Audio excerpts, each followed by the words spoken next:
Hi, I'm Tim. Welcome to WatchBox, and thanks for logging on. The weekend has started, and we have watches to buy. Everything you see here is for sale. tmosso at thewatchbox.com. Reach out to me directly with your purchase and pricing questions. Boxes, papers, conditions, I have all the answers. Reach out to me directly. And if you're interested in selling a watch, we are building up our stock for spring. Sell a watch, sell an entire collection. No upper limit on value paid, and we pay cash immediately. To sell a watch, to trade a watch, reach out to tmosso at thewatchbox.com. All right, cool stuff on the show today. We're starting with a big piece from 2015. Well, a medium piece. 41 millimeters by sports watch standards is not gigantic, but this one is a giant in stature. It is the Omega Seamaster 300 Spectre. 7,007 pieces, a 007 limited edition, named after the film of the same name. The watch has a number of 1950s styling elements that set it apart from the standard Seamaster 300. Now, of course, there are several different Seamaster models: Aquaterra, Ploprof, Diver 300 meter, Planet Ocean. The Seamaster 300, launched in 2014, recalls the original 1957 Seamaster 300 dive watch, the CK2913. This watch is fairly true to the original, but it has some elements the standard Seamaster 300 would not have. And they start outboard with a bezel that's calibrated from 0 to 11. This is a bi-directional bezel like the original 1957. The standard Seamaster 300 has a unidirectional 60-minute bezel. This is different both in its function and in its ceramic insert. The calibration is different. The dial's different, starting with the lollipop seconds hand, and then we have a tri-Arabic numeral dial with the Omega marquee and Seamaster logo up at 12 instead of the numeral 12. It's a no-guard case design. This is where it's the same as the standard Seamaster 300. Screw-down crown, 300-meter water resistance, but with minimal beveling on the flank of the case, no crown guards, and then a squared-off lug profile. The watch is about 48 millimeters from lug to lug, about 52.5 millimeters from end link to end link. There is some more Spectre and 007 imagery on the clasp. This watch has not been polished. You can see how deep the engravings are.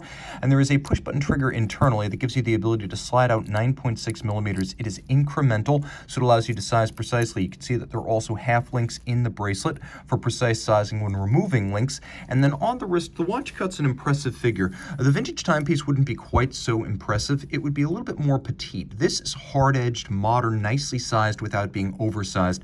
It still has that vintage look, and its look is tremendous. Ecru color on the dial, so a fauxtina, but one that works well with the sort of black tobacco coloration of the matte dial. It's a really handsome watch. Caliber 8400 internally, display case back, and of course 60-hour power reserve coaxial escapement. And it is a master coaxial chronometer, a very technically impressive watch. Taking another quick look at the watch from the reverse side, let's zoom in a little bit, take a closer look, see what we've got to work with. This is the caliber, though it's not an 8500. It uses the 8500's twin barrel architecture with the 60-hour power reserve, and then it also has the hour stepping feature that, for example, a Seamaster Diver 300 meter with the 8800 does not have. This is a nice feature to have. Let's do a loom shot, because this is, well, if not truthfully a dive watch by modern standards, it is still a very robust aquatic sports watch with plenty of loom. I love that with this Ecru Luminova, there's really no penalty to the brightness by night. A very impressive, very bright, easily distinguished dial. Jump into two sports watches that are about as different from anything you'll ever see on this channel as any watches I've ever had. This is easily the most specialized tool watch I've ever encountered. Launched in 2010, this is the Sinn EZM7, the Einsatzzeitmesser, the Mission Timer 7, and it was designed for German firefighters. It has a tegmented case that's up to 1200 Vickers in hardness. The bezel, the caseback, and the clasp also tegmented, media blast for a nice anti-reflective matte finish. You've got basically the surface hardness of ceramic. Captive bezel construction with screws fixing the bezel to the case so you can't snap it off by accident with impact. It's only 12 millimeters thick, which is impressive for a sophisticated dual-time automatic watch that's 200 meters water resistant. It is 80,000 ampere per meter anti-magnetic, which is 1000 Gauss or mil Gauss. It has a second time zone in 24-hour format, and it has a unidirectional rotating bezel. You can use it as a dive watch. It does have unidirectional action and a conventional 0 to 60-minute calibration, but when you look at the dial, you can see that it mentions the German Firefighter's Bible, that little, well, we're going to move the hands out of the way because I can't quite show you here, but there is a script and an abbreviation down at the base of the dial that refers to the German Firefighter's Handbook. So All of the markings on the dial relate to the endurance limits of various pieces of life-sustaining gear used by firefighters: PA, CSA, decontamination 2, and LPA. And if you look, for example, LPA is a recirculating air breathing apparatus. If you look at the bezel, you can see that the red sweeps all the way up to 60. If you look at PA, you could see that PA in yellow is good for 30 minutes. So you set the bezel to the index, and then you look at the time limit on the dial. Really, you look at the color, and then you find the time limit on the bezel. So 30 minutes using that PA breathing apparatus. CSA is a life support suit, and you can see it is a checkered green and yellow line that extends out to 20 minutes. And you can see if you follow the green checkered line, it extends all the way to 20 minutes on the bezel. So depending on what kind of gear you're using, you'll reference the dial, you'll set the bezel, and then you'll watch the scroll of the minutes. There is a second time zone. I'm going to demonstrate how that works right here. You can see it has a second time zone. It also has a little date that's nicely hidden. The 24-hour second time zone hand is skeletonized and in gray. The watch is brilliantly bright. The watch is also hardened to deal with temperatures as low as -45 Celsius and as high as 80 Celsius. There is a nitrogen fill inside the case to displace dust and moisture, and then a copper sulfate capsule that's inserted into the side that will actively pull moisture out of the watch, and that can be replaced when the watch goes in for service. The clasp is physically imposing. Zinn makes its own cases. It makes its own clasps. And as you can see on the wrist, it's a surprisingly flat watch. It's not excessively thick. It's thin enough to fit underneath the cuff, and of course it's a lefty. Not so much to make it ambidextrous, though it is, but if you wear it on your left wrist, you can see how I'm able to crane my hand and my wrist back while using life-saving gear such as flashlights, axes, battering rams, and I'm not going to dig my wrist as I do that, and that was the idea behind having the inverse crown. The strap is silicone, very silky, very comfortable, immensely smooth. It's a gummy texture that just feels wonderful against the hand. And then, of course, a strap that can be cut to length, and the watch will be delivered uncut for your customization. You can see one last good look at that dial, a very special watch. Here's a watch that was launched 2 years ago, and frankly, I think the Urban Jurgensen 1, the 141, and that's what that is right here, reference 5241. It was launched as part of the parade of integrated bracelet steel sports watches that have come out since 2019, but it's one of the best because first, although it acknowledges the Genta designs of the 70s, it doesn't specifically cop one of them. It doesn't crib anyone's lines. It's very much its own design with a sophisticated case, a gorgeous, almost organic bracelet with lovely elliptical center intermediate links of high polish, a beautifully made dial with a guilloche wave pattern at center, and then lovely hands with applique indices on a gray charcoal dial. Pop open the clasp. It's a twin trigger release. The clasp is quite secure. The removable links are fixed by screws, no pin sleeves here, and the watch at 41 millimeters by about 13.5 millimeters thick fits flush enough that could be your dress watch. It's handsome, it's well loomed, it's 120 meters water resistant, it's beautifully built, and it's a miracle of depreciation. As this watch originally retailed for $25,000, remember the Vacheron overseas self-winding is about $21,700. So this costs more than the Vacheron. It's not far off the $33,700 and I believe $20 cost of the Patek Philippe 5711. We're going to get close here and take a look at the case back. The movement is their own. The movement is automatic winding, nicely decorated, 72-hour power reserve, stop seconds, quick set date, fired blued screws. You can see mirrored anglage, Côte de Soleil, or sunburst waves across the bridges. And you can appreciate that a 22-carat mass was used for winding, not 21, not 18 carat. The architecture with the full bridge and the free sprung index is there for shock tolerance. And you can see this watch really is something special. It looks good. It feels good. It has a non-generic aesthetic that's very much Urban Jurgensen's own. And of course, it has all the technical specs you would anticipate in a watch that costs 25 grand in the sports watch segment. I think this is a genius alternative to something like a Royal Oak 15500 or a 5711.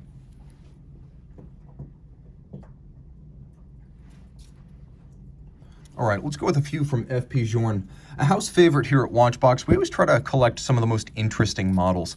And I think from 2015 to present, the Quantième Perpétuel has been one of the most interesting watches that Journe offers.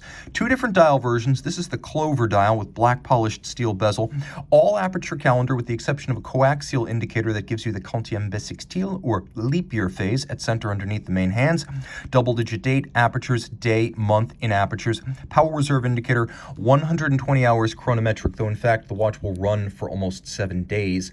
You can see that the timepiece has a matte rose gold center dial, and it is rose gold. You have a case that is 42 millimeters in platinum and substantial. You also have a little hidden adjuster mechanism underneath the lug. Journe wanted the watch to be adjustable without any use of pusher adjuster tools, which he feels people just tend to lose and then replace with the tips of pens, which in turn damage the watches. So he wanted everything to be adjustable through the crown and hardware on the case. So the crown can adjust most of the functions with the exception of the month, which you set using a little flush-fitting hideaway toggle underneath the lug at 1 o'clock. So perpetual calendar, no need to change anything. Able to keep time. Leap years, irregular length months, not a problem, up to the year 2100. The caseback, Octacaliber 1300 in its latest version. Unidirectional winding, 21/6 beat rate, 5-position adjustment, 18-karat rose gold bridges and plates, handsomely finished with a 22-karat mass featuring a guilloche grand orge or barleycorn pattern. So this watch is gold inside, gold dial, platinum case. It's hefty. On the wrist, it's physically imposing and impressive. A lot of presence, but you can see still low enough to fit underneath the cuff. It's a full-sized watch, but not an oversized watch. Wearing really nice, comfortable, flat, flush, but again, massive with all that precious metal, a very special timepiece.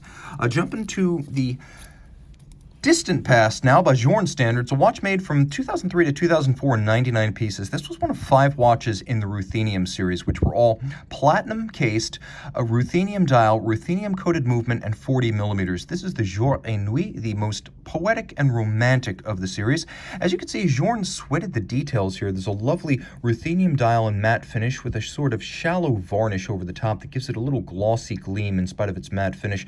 There's a matching ruthenium coated set of discs, or at least ruthenium colored in nickel anthracite, white on ruthenium print. You've got that polished bezel for the time. You've got the Jour et Nuit, and we'll quickly advance the time. You can see this is not specifically a moon phase. This has a moon, but it doesn't depict the phase of the moon so much as the turn from day to night and back, Jour et Nuit.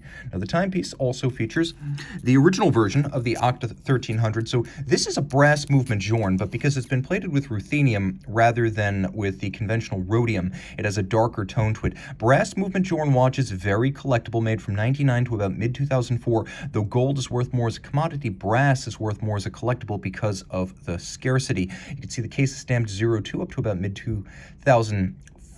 These cases would have featured a stamping that told you the date of the case manufacture. The model was made from 2003 to 2004. Now, of course, it's a French-made Eleanor case. You can see Eleanor's maker's mark. It's that little elongated diamond. And then 2 hallmarks, one for France, one for Switzerland. That was something that continued up until about mid-2008 when Journe bought Eleanor and moved it to Geneva as his case factory. Throwing it on the wrist, you can see the watch has a handsome presence. It's a little bit sportier than the perpetual calendar. The combination of the dark dial and the white metal case makes this maybe a bit more versatile aesthetically, but once again, no problem fitting underneath the cuff. This is not a thick watch, 40 millimeters and 48 millimeters lug to lug. All right. This is a big piece by Journe standards, 42 millimeters by 51.7 millimeters lug to lug and 13.7 millimeters thick. You're getting a lot of finery. This is the 20th anniversary FP Journe tourbillon watch. It came out in 2019 and it was a massive technical upgrade of the tourbillon souverain. First, let's talk about the dial. The dial is guilloche cut with a lovely hobnail, a very micro textured clou de Paris, and then we have enamel. Grand Faux for the seconds, the hours, and the minutes. That is a Grand Faux enamel, double dial, Siamese. Looks a little bit like cell mitosis in progress.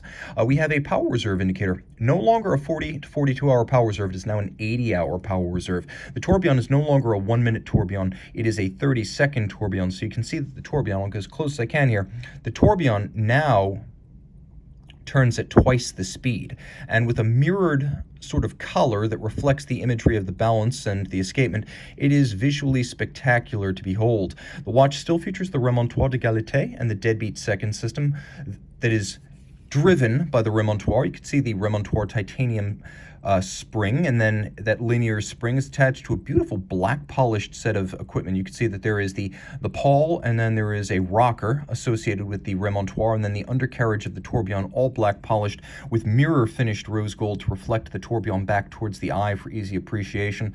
You can see that the watch also features a solid gold movement, and there is quite a bit of gold in this caliber 1519. The case itself is neither thick nor thin. It'll fit underneath most cuffs, but it's thick by Journe watch standards. There's also a lot of gold, with the entire dial being gold and the entire caseback being solid gold. Now, the timepiece, of course, is beautiful to admire and more extensively hand-finished than a standard Journe watch. So if you feel that most Journe watches with a combination of mechanical and hand finish could be a little bit richer for what they are and what they cost, this is the answer to your prayers. This is a Journe watch that features a lot more hand finishing on both sides. It's truly impressive and a technical tour de force. You can see on my 16 centimeter circumference wrist, it is larger, but it is not gangly or huge. It's a big watch, but then again, you're getting a lot for your money. You're also getting the vertical tourbillon. You may ask, why a vertical tourbillon? The reasoning is that while the watch is on the wrist, it's impossible to anticipate the angle of the tourbillon, so you lose some of the chronometric intent that Breguet originally proposed with a pocket watch, which would sit erect in one position in the pocket. The tourbillon would turn on a vertical axis, and then, of course, it would, or I should say, a horizontal axis. It would be positioned vertically, and then the effects of gravity would be evened out. But when the tourbillon is on the wrist, it turns every which way with respect to gravity. It's only on the dresser at night when the tourbillon is on a horizontal axis and vertically arrayed. And so at any angle, the watch may lie still at night, whether it's on its caseback, whether it's on its dial, whether it's sitting on its side, 9 o'clock down, or crown down. In every one of these positions, the tourbillon is in the same orientation with respect to gravity. It is vertically arrayed. So for the time the watch is not worn every day, the Breguet intent for a pocket watch tourbillon is regained by the constant position and constant orientation of the vertical tourbillon, and that is why the tourbillon is now vertical. All right, we've got a lot of good stuff. We have two ambitious sports watches, one from Switzerland, one from Japan. This is the Cartier Calipe de Cartier Diver. Some said this is what the 2010 Calipe de Cartier should have been. This model was launched in 2014. It's one of the richest, and I should mention thinnest, dive watches available. 42 millimeters in diameter. It's about 48.2 millimeters lug to lug, but only 11 millimeters on the nose in thickness. The curve of the case fits nicely over a wrist, and you can see on my wrist, the fit is just about perfect. The curvature around the wrist makes this suitable for a wrist as small as 13.5 centimeters circumference, and I would rarely say that for a 42 millimeter watch. A steel case, an ADLC, diamond-like carbon-coated bezel. The timepiece has 48-hour power reserve, courtesy of Cartier 1904 Petit Second, manufacturer Cartier. It is a 48-hour automatic in-house caliber. The watch has possibly the smoothest and most refined bezel feel this side of Grand Seiko and Rolex, and I think I put them together in a three-way tie for the best overall bezel refinement. Listen to this. Super sharp and distinct 120 click, immensely precise, and yet it has that silky glide you get with a Rolex bezel, whereas a lot of bezels that have a pronounced mechanical feel, think Doxa, think Panerai, they're sharp, but they're not necessarily refined. This is both. The dial features white, radially arrayed indices and Roman numerals. You can see the little Cartier secret signature at 10 o'clock. Not a huge secret, but people expect to see it on a Cartier watch. And of course, we've got a triple date, so if the date is obscured by the hands, you can read the succeeding and preceding and gauge the current time correctly. You can also see that the strap has been sunken into the case flank, so it has a lot of flexibility without ever showing daylight between case and strap. And even though the strap is so far inboard, there's no impediment to its motion, so you can pull it around a small wrist. Let's do a loom shot here. But first, let me mention that this is an ISO 6425 compliant diver, which means it's rated 300, but it's been tested to 125% of its rated depth. This is a real dive watch, not just a dive style watch, and Cartier is very proud of that fact. Okay, we are back with the fully loomed Calipe de Cartier diver. As you can see, it has a very large loomed bezel pearl. Bezels are great, whether you're diving or just timing events on land. Super intuitive to read, in my opinion, preferable to a chronograph. Note the fully loomed sub-seconds. That is pretty cool, and I see a lot of neat stuff. I'm not so jaded that I can't appreciate the gee-whiz factor there. Now let's take a look at this watch. Do you think you know what it is? I'm not so sure. I'll give you a hint. It's Grand Seiko and it's Godzilla, but it's probably not the Godzilla you're thinking of. This, launched for 2019. In 200 pieces is the Grand Seiko Spring Drive GMT Chronograph Spgc 229, 46.4 millimeters in a combination of grade 5 titanium and blue ceramic. This is dedicated to 50 years of the Nissan GTR. It's also dedicated to 20 years of Spring Drive, as 2019 was the anniversary for both. Now, the watch has an extraordinarily beautiful chiseled silver white dial. You can see Grand Seiko hands, indices, logo, frame for the date. All of that stuff is best in the world. This Grand Seiko dial furniture is hand finish. You've got a constant seconds with 2 semicircles, an unequal length seconds hand, a 72-hour power reserve indicator. Chronograph minutes and hours are aligned on the 3 o'clock side of the dial, and then we've got a 24-hour hand for your second time zone and a date. The watch has all of that plus 100-meter water resistance, so you are going places, whether on land or beyond the surf. Now, of course, we can set the local time independently because this watch has a second time zone. Pull the crown out, hacking seconds. Now you've got the 24-hour second time zone and a 24-hour scale. You can set them independently. The watch uses a hot-rodded spring drive caliber. This is the 9R96, and you know with the 96 as opposed to 86 that it has a upgraded quartz oscillator. You can see the GTR logo in the rotor. That is a solid gold medallion, and the upgraded accuracy for the spring drive movement goes from 15 seconds a month with standard spring drive to 10 seconds a month in this watch. Limited edition of 200, individually numbered.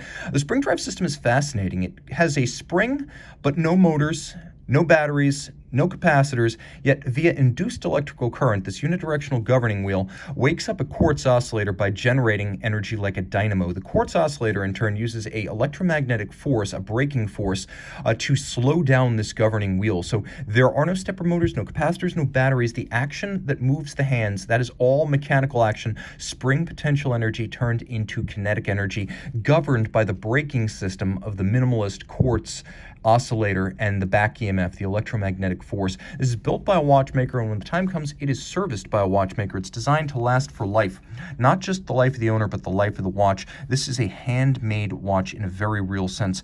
The movement made by a watchmaker, the dial crafted by hand, and externally, it's a smart watch because the problem with ceramic cases is you can shatter them and then it costs a fortune to replace the whole case.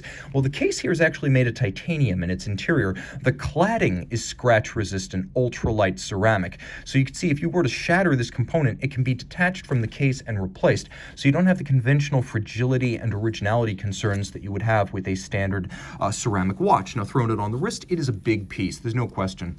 It is 46.4 millimeters. So I would recommend it for a wrist my size or maybe even a little bit larger. I think just to be safe, you're going to want to try it on a 16 centimeter circumference wrist like mine, but I would say that it looks best on a 17 centimeter circumference wrist or larger. It has the GCR's signature Bayside blue color, a lovely blue and white large rectangular scale alligator leather strap, and then of course a titanium deployant clasp activated by triggers.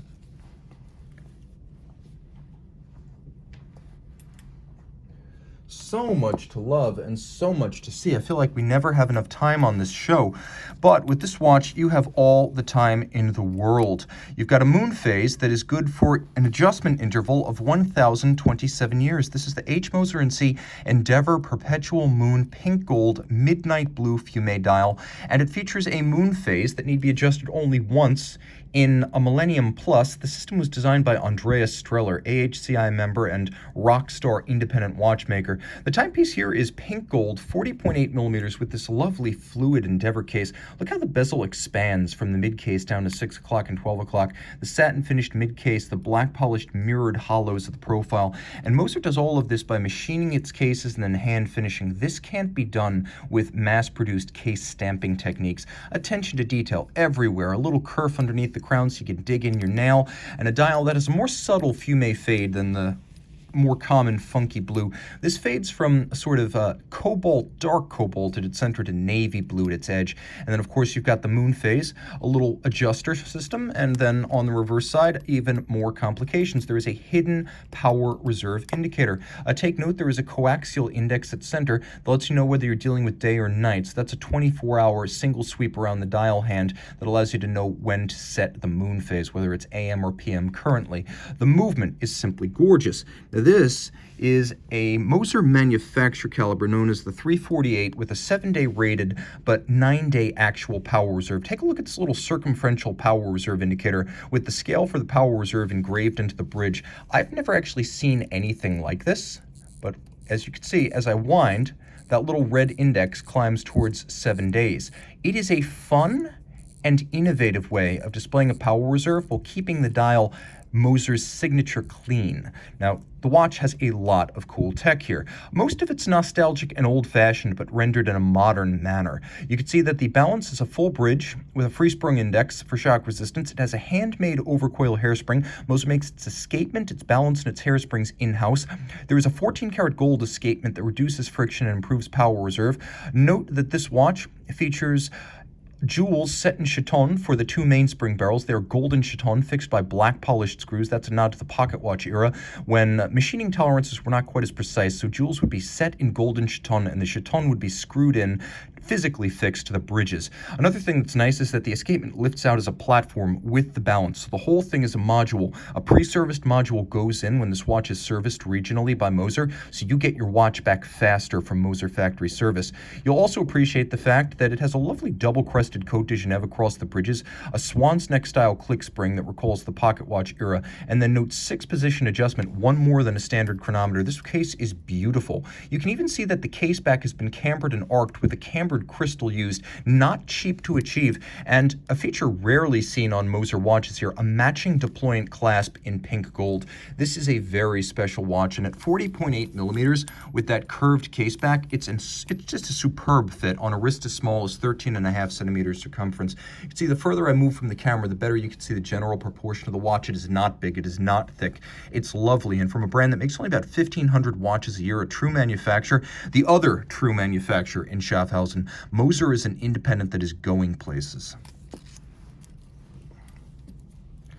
Okay, Lange, you steal my heart. You do it with complications, but you also do it with simplicity. This is a model launched in 2016, 37 millimeters in red gold by only 6.1 millimeters thick. It lives up to its name. This is the Saxonia Thin. A lot to love here. We have rose gold hands and indices on a dial that's made of sterling silver and then galvanized this silver white color. So a rose gold case, a sterling silver dial, super slim in profile, and a movement, manual wind, with a 3-day power reserve. It's beautifully finished, just as all Lange watches are. Lange has one standard of finish, whether you're buying a Zeitwerk minute repeater or, for example, a 2-hand Saxonia Thin. You have beautiful stripes across a 3/4 bridge, bridges and plates in golden nickel copper zinc, the German silver material, solarization grain on the ratchet and crown wheels. The ratchet wheel attached to a black polished click and a black polished click spring with a swan's neck arc. You can see jewels set in chaton, as we mentioned earlier, but here fixed with blued screws. The watch has both black polished screws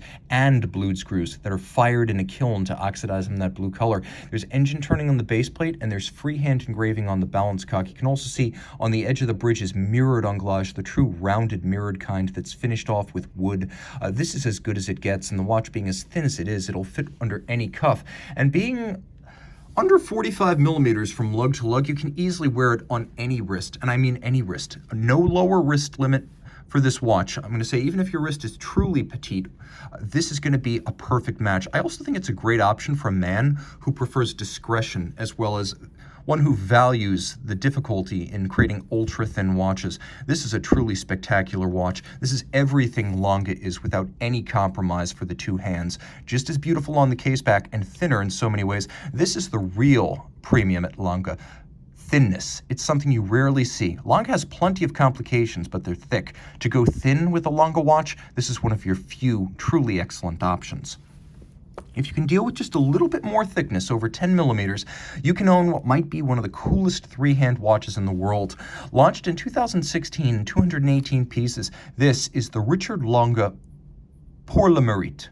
The timepiece, 40.5 millimeters in white gold, has a sterling silver dial that is black galvanized with white radially arrayed Roman numerals. That's how you know it's a Richard Lange, named after the watchmaker and scientist Richard Lange of the 19th century. You can see that there are small Arabic numerals in red at the quarters, and then there's a little bit of a sunken center and sunken subseconds. The watch does include a stop seconds function, and it's broadly wearable, being only 40.5 millimeters. It's hardly a big watch.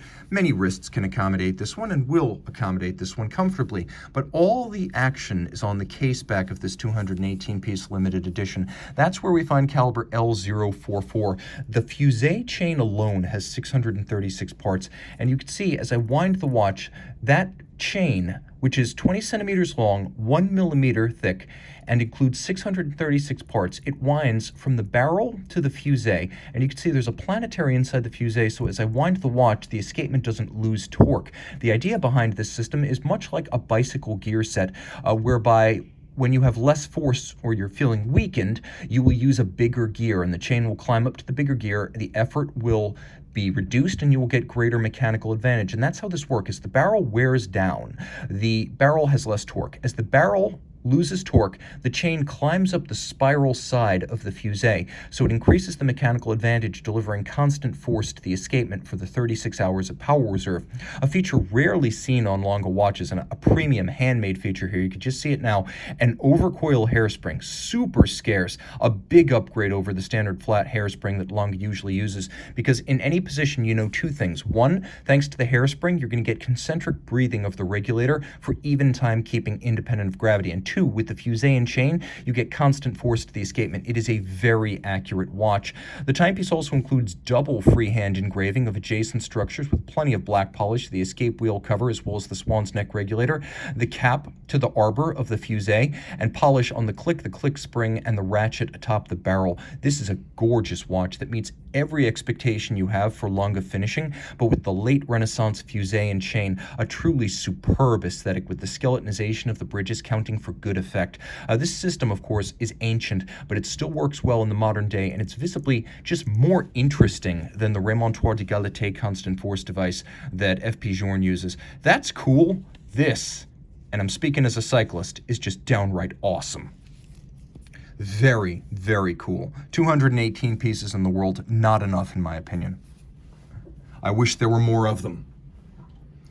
All right, we're getting into the home stretch here, and I'm pleased to present an Audemars Piguet complication that is broadly desirable, immutably gorgeous by any era's standards of aesthetics, ultra thin, hugely complicated, and not a royal oak. This is the Jules Audemars Quantième Perpétuel, a timepiece 41 millimeters in red gold, about 9 millimeters thick, and as you can see, this is old school case construction, welded on lugs, the lugs built separately from the case, then slotted into a notch in the case, welded on with all evidence of the weld removed by hand to create the sharp crease. This is just gorgeous. Satin mid-case, longitudinal satin finish, vertical satin finish on the lug profiles, polish on the lug hoods as well as the bezel, and a brown bronze sunburst style with cruciform symmetry and polished chapter rings for the primary calendar registers. It is a perpetual calendar. In the 50s, Audemars Piguet invented the perpetual calendar with a quantième bissextile or leap year phase indicator, and they continue that tradition. In many ways, this watch is a tribute to that old reference, which I believe might have been the 5516.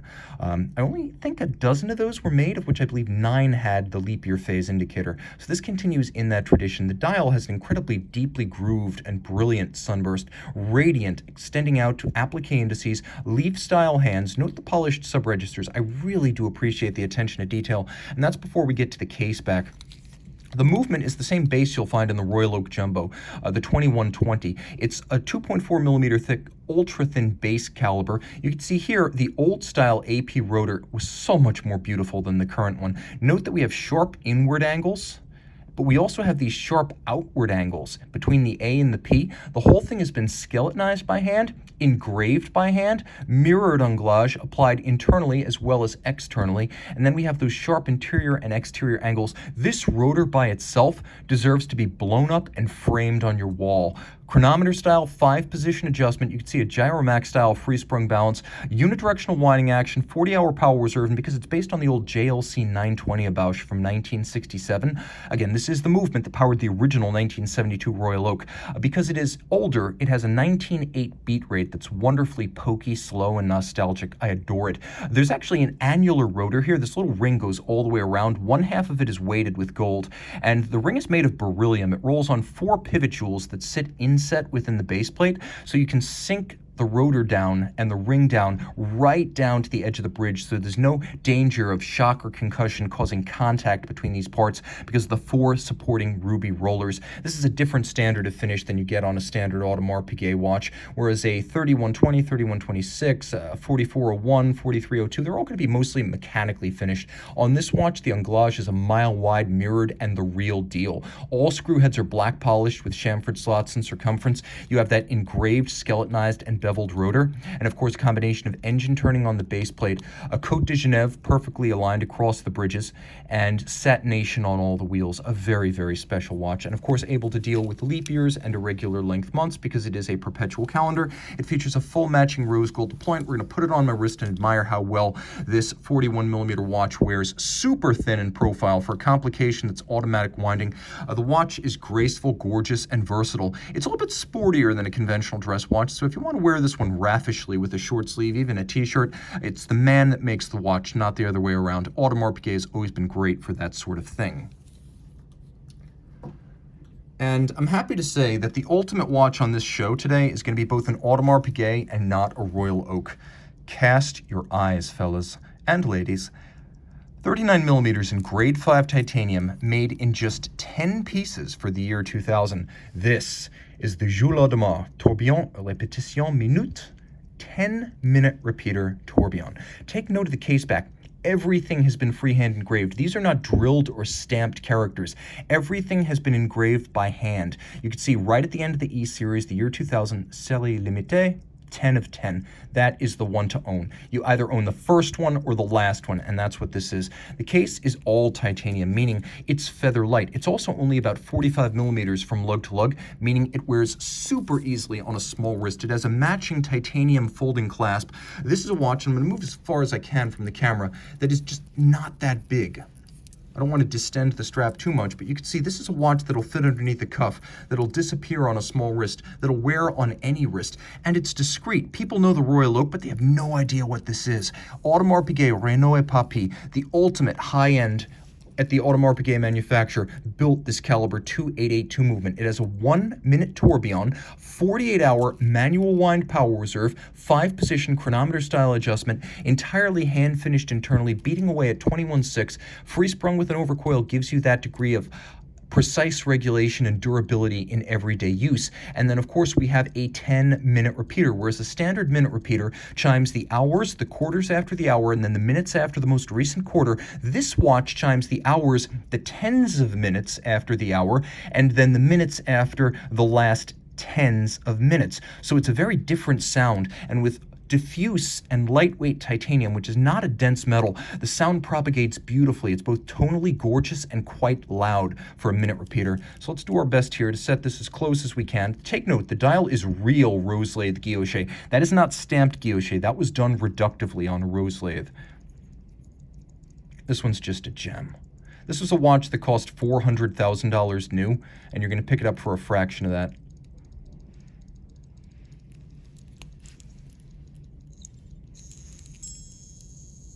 Ah, the cardinal sin. I went too far. Give it a moment. We'll have one more go. Yeah. And the reason I know when to go back and pull the crown is because I can hear the repeater governor stop. Remember, never set a repeater while it's chiming. Never chime it while you're setting it. This watch is just everything I love about Audemars Piguet. It was part of the Holy Trinity in the 20th century, not because of the Royal Oak, which didn't exist till '72, but because of its mastery of complications and its perfection of dress watch aesthetics, the ultimate in elegance and uncompromising. That was Audemars Piguet back in the golden era. Now I'm going to avoid getting too ambitious here. Let's fire it up.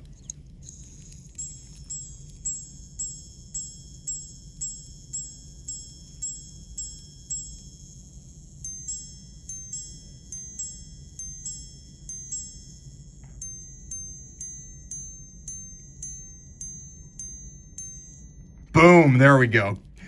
Second time the charm. Guys, if you love this watch and you want to buy it, I highly encourage you to do so. And do so by contacting me, tmosso at thewatchbox.com. Time out, Tim out. Have a great weekend, and thanks for logging on.